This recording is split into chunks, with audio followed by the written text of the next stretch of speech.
always wanted a little sister. I would beg my parents, please, please.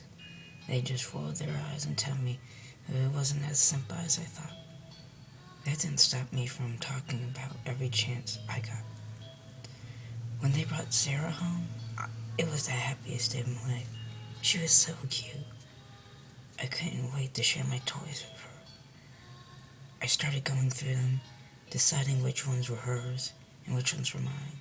I borrowed my daddy's label maker and started putting our names on each thing so we weren't get confused. She cried a lot at first. I asked my parents why she cried so much. They told me it was natural. They said she got used to us in the house. She would calm down and not cry all the time. Sometimes though, she'd cry so loud that Daddy would take her into the basement where it was soundproof so neighbors wouldn't complain. She slept in Mommy and Daddy's room for the first month. Sometimes I joined them. I tried to join them though, but they always locked their doors. Mommy said their bed wasn't big enough for all of us to sleep in. I was patient.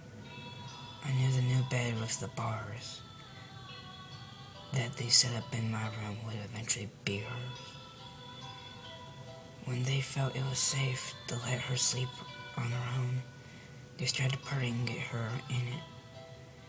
She wasn't crying so much anymore by then, and I would lie in my bed and watch her steps sleep from across the room. They'd take her into their bedroom first and lay her down until she fell asleep. Then move her across to our room. Some nights after she was moved, I'd see her lying with her eyes open, just staring at the ceiling. So I'd go over, give her toys for the bars. A lot of times, she'd just throw the toys and then start crying. And then I had to hide under my covers before Daddy came in to deal with her. Eventually, they started letting Sarah sit with me in the playroom.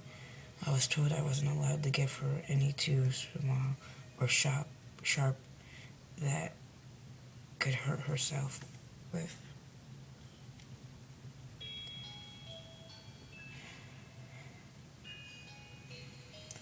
I was so happy. I would sit behind her and brush her hair and tell her she was the best little sister in the world.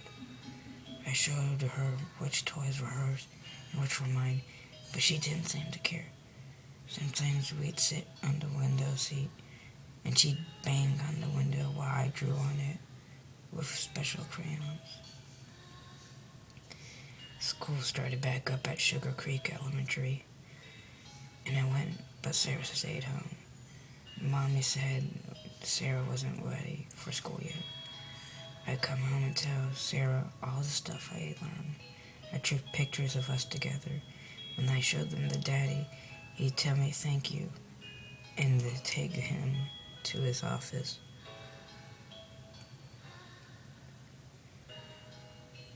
Then came the really bad day, and I'll never forget it. I came home from school, and Mommy was sitting at the table smoking. She looked really sad. I went to play with Sarah, but I couldn't find her. When I went to ask Mommy where she was, she started crying. I asked her what was wrong, and she said that Sarah was gone. I didn't understand totally, but I started crying too, and told her, we need to find her. She just shook her head and said she was gone somewhere we couldn't go.